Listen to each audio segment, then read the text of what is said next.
right, folks, welcome to this episode of Michael's Backyard Marina. Guess what? I bought a boat today, and it would not fit through my gate. It wouldn't fit through my gate. I bought a boat too big. Well, my gate only has an 8-foot opening. So, and the boat was about 99 inches wide overall from wheel to wheel. So, guess what I had to do? Let me show you. This is the style gate I had in place.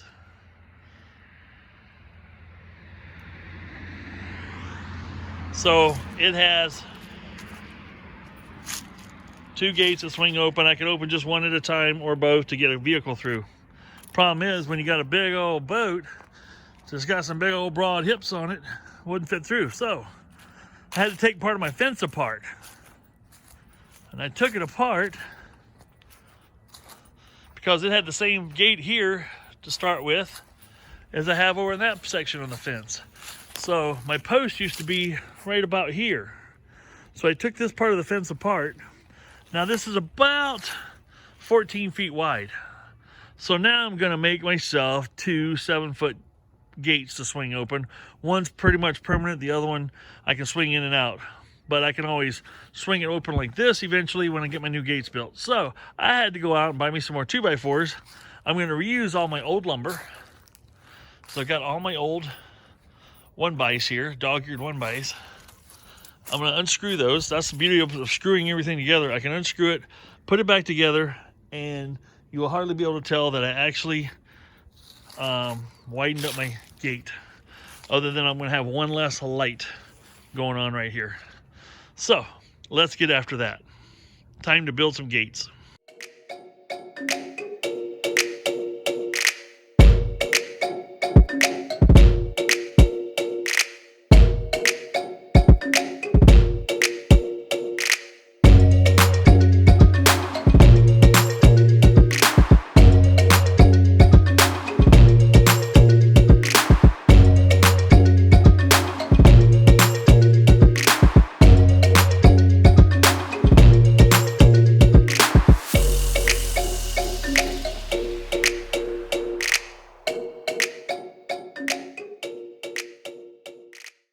All right, folks, it's the next day. Here's my little buddy Oliver. Come here, buddy. There's my boy. There's my boy. Yeah, he's my good boy. It's the next day. It's time to get this gate put back together. I'm going to have a 14-foot wide opening instead of 8 going forward. What do you want? What do you want? He's a good boy. He's a good boy. He's a good boy. Yes, he is. So I can actually get bigger stuff through here and in the future.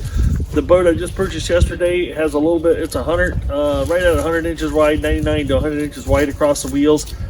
Wouldn't fit through my 9-foot gate or my 8-foot gate very well, so it was time for a modification. So it's gonna be an easy mod. I've got my new pieces built last night, and now it's time to, let's get them up in place and see what happens. Let's speed her up here.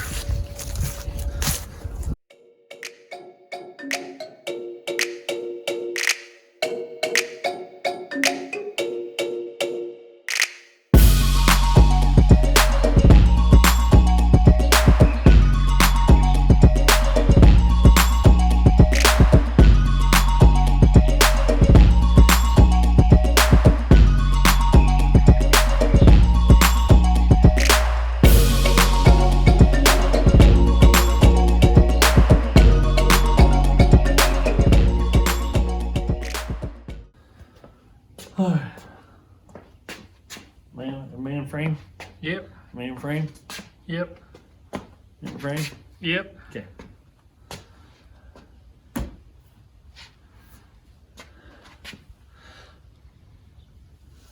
Hi folks, and welcome to this episode of Michael's Backyard Marina. Still got the hat on because it's still chilly out. It's still below 40 out here right now today, and the wind's blowing. This is the only thing keeping me alive. Today we're going to upgrade. I have some fence post lights. These are the old ones. They're about 7 years old. As you can see, they're a little dirty, dingy, nasty, and they don't work any longer. We'll investigate and see what's keeping them from not working just for fun later. But what I have here from Patriot Lighting, from my local Menards, is they're 2 times brighter, 2.4 lumens per light compared to the standard 1.2 lumens. That's exciting. It's a fence post cap light. It's solar powered. This one's kind of cool because it has one AA battery that's rechargeable that goes inside, so it looks like pretty easy to replace. Here's what it looks like outside the box. Old nasty, new pretty. So to get in here, to start them up, you gotta open it up, pull the battery protector out. Done. Then when I put my hand over it, as you can see, nighttime, the light comes on. Can you see that? Can you see that? Can you see that? Ooh, unnecessary zoom. All right. Once you do that,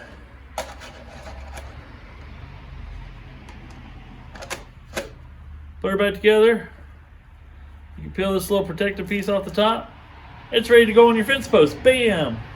Unlike me, it's got room for 2 screws here. One screw is usually more than enough to hold it. Once it's sitting on there, put a screw in it. It's not going anywhere. If you've got a wind strong enough to remove this when there's 2 screws in it, you also don't have a house next to your fence any longer. So keep that in mind.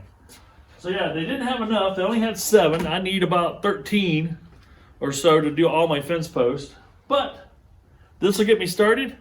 Let's get after it. Let's exchange them out.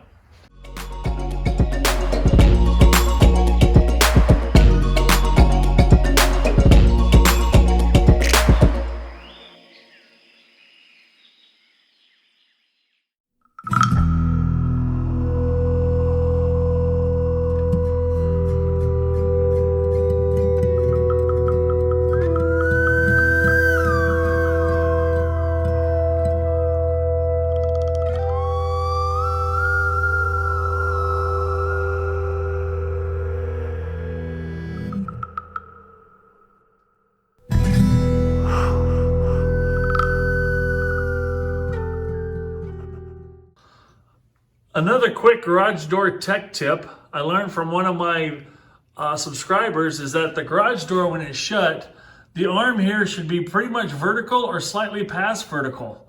This prevents a lot of jamming on the door and hard yanking on the door. So I'm gonna make an adjustment here because we have holes here that we can adjust the height to this. So I can bring this piece more vertical to here and rebolt it up so it does like it's supposed to do without jamming the door down real hard or pulling on it excessively hard on the startup. Let's make that adjustment and I'll show you what it looks like afterward. All right, now as you can see, this vertical lift rod here is actually, or the lift rod is actually vertical now, or a little bit past vertical. That's where a guy named, one of my subscribers, goes by LiftMaster, gave me the advice on this.